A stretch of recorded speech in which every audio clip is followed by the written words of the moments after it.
만약에 말이죠, 내가 세상에서 가장 사랑하는 사람이 어느 날 갑자기 온 국민이 손가락질하는 흉악범이 되어서 돌아온다면 여러분은 어떡하시겠어요? 오늘 우리가 펼쳐볼 이야기는 바로 이 끔찍한 질문에서 시작됩니다. 평범했던 한 가정을 순식간에 집어삼킨 거대한 음모, 그리고 그 끝에서 마주하게 될 정말 경이로운 우주의 진실까지. 지금부터 그 숨막히는 추격전 함께 따라가 보시죠. 정말 비극이라는 건 꼭 그렇게 예고도 없이 찾아오더라고요. 우주 임무를 무사히 마치고 돌아온 국민적 영웅, 아내 파울라.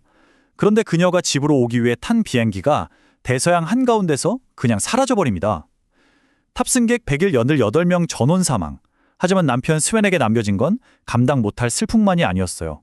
어제까지 영웅이었던 아내가 하루아침에 187명을 죽음으로 몰고 간 테러범이라는 끔찍한 누명까지 쓰게 된 거죠. 자, 첫 번째 파트입니다. 의문의 추락. 부제는 영웅인가 범죄자인가. 수개월의 애타게 기다렸잖아요. 이제 곧 아내를, 엄마를 다시 만날 수 있다는 그 설렘. 남편 스벤과 어린 딸 찰리의 행복은 거기까지였습니다.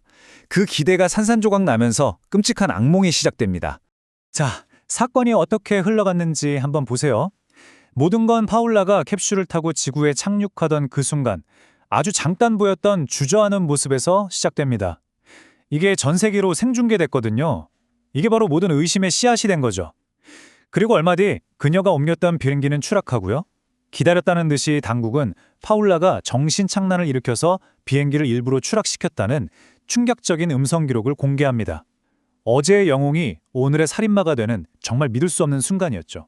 두 번째 파트, 아내가 남긴 암호입니다. 부제는 죽음의 문턱에서 보낸 마지막 메시지. 세상이 다 등을 돌려도 단 한 사람, 남편 스웬만큼은 이걸 믿지 않았습니다. 내가 아는 내 아내는 절대 그럴 사람이 아니라고 그는 확신했어요. 아내가 죽기 직전에 자신에게 무언가 필사적인 신호를 보냈을 거라고요. 그렇게 세상과 홀로 맞서는 한 남자의 외로운 추적이 시작된 겁니다.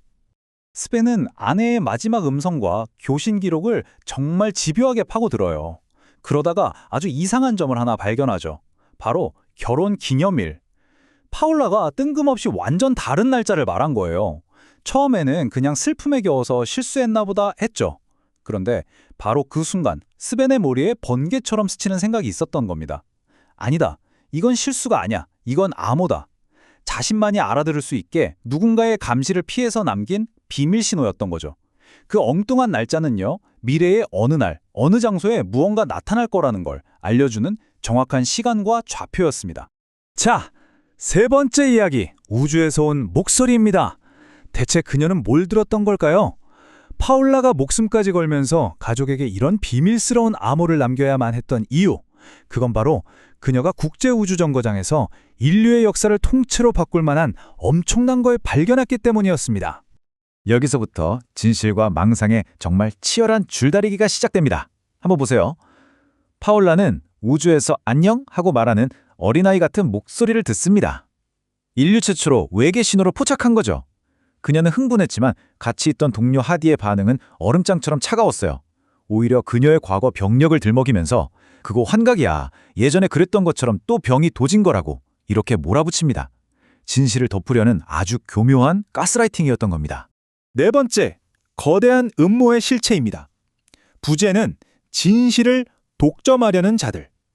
하지만요, 그 동료 하디는 사실 꼬리에 불과했습니다.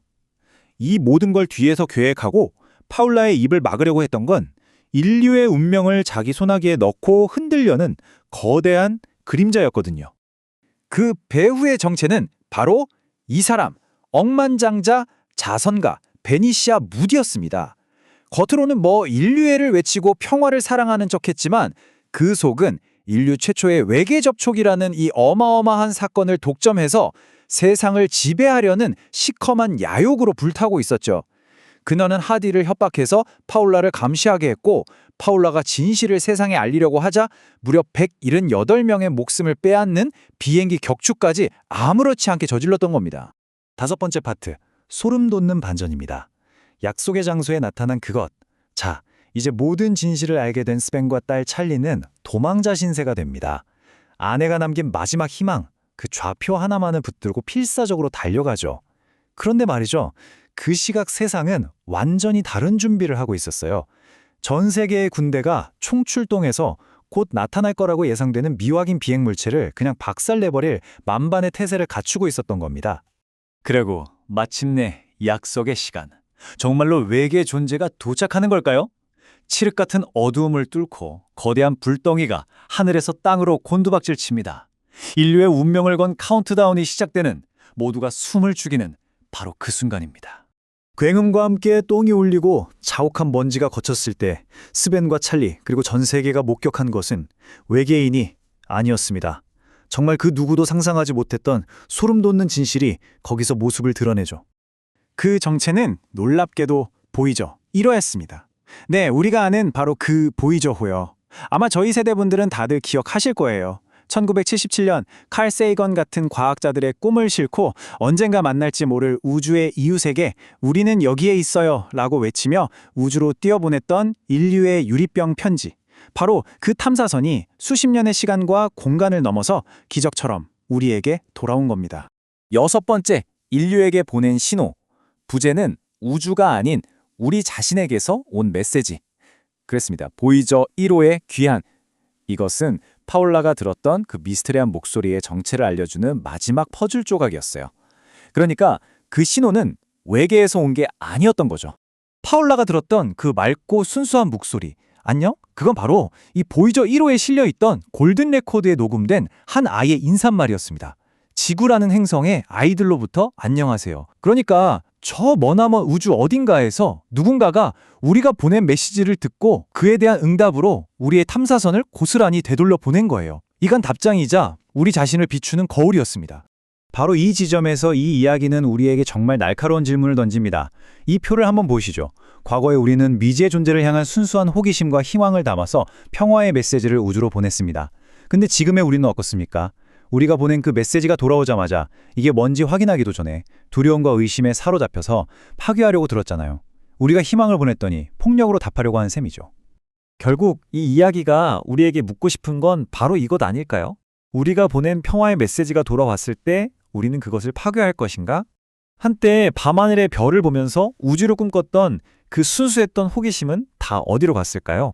어쩌면 우리가 진짜 마주해야 할 미지의 존재는 저 멀리 우주에 있는 외계인이 아니라 수십 년 동안 이렇게나 변해버린 바로 우리 자신의 모습, 우리 내면의 두려움과 폭력성은 아닐까요? 과거에 우리가 보낸 이 희망 가득한 편지에 현재 우리는 과연 어떤 답장을 쓰게 될까요?